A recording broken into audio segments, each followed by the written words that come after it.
एकलव्य महाभारत का एक पात्र है। वो हिरण्यधनु नामक निषाद का पुत्र था। एकलव्य को अप्रतिम लगन के साथ स्वयं सीखी गई धनुर्विद्या और गुरु भक्ति के लिए जाना जाता है। पिता की मृत्यु के बाद वो श्रृंगवेर राज्य का शासक बना। अमात्य परिषद की मंत्रणा से उसने न केवल अपने राज्य का संचालन किया, बल्कि निषाद भिल्लों की एक सशक्त सेना और नौसेना गठित करके अपने राज्य की सीमाओं का विस्तार भी किया।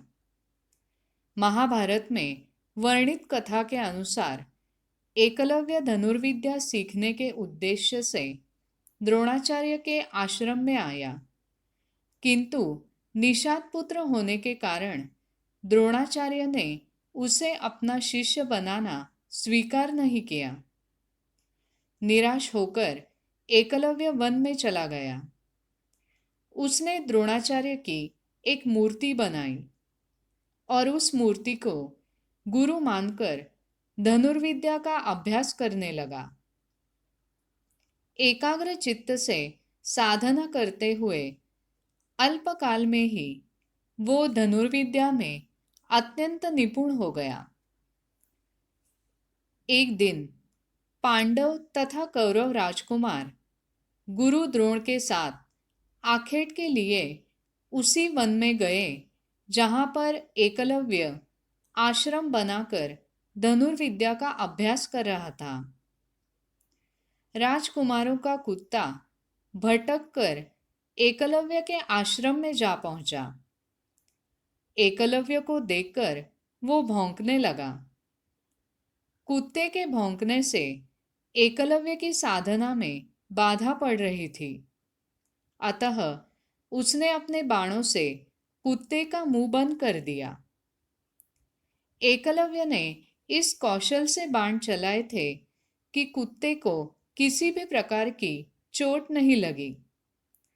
कुत्ते के लौटने पर कौरव, पांडव तथा स्वयं द्रोणाचार्य ये धनुर्कौशल देखकर दंग रह गए और बाण चलाने वाले की खोज करते हुए एकलव्य के पास पहुंचे।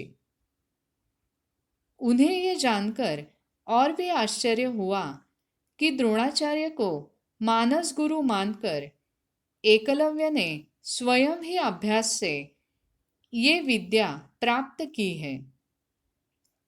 कथा के अनुसार एकलव्य ने गुरुदक्षिणा के रूप में अपना अंगूठा काटकर द्रोणाचार्य को दे दिया।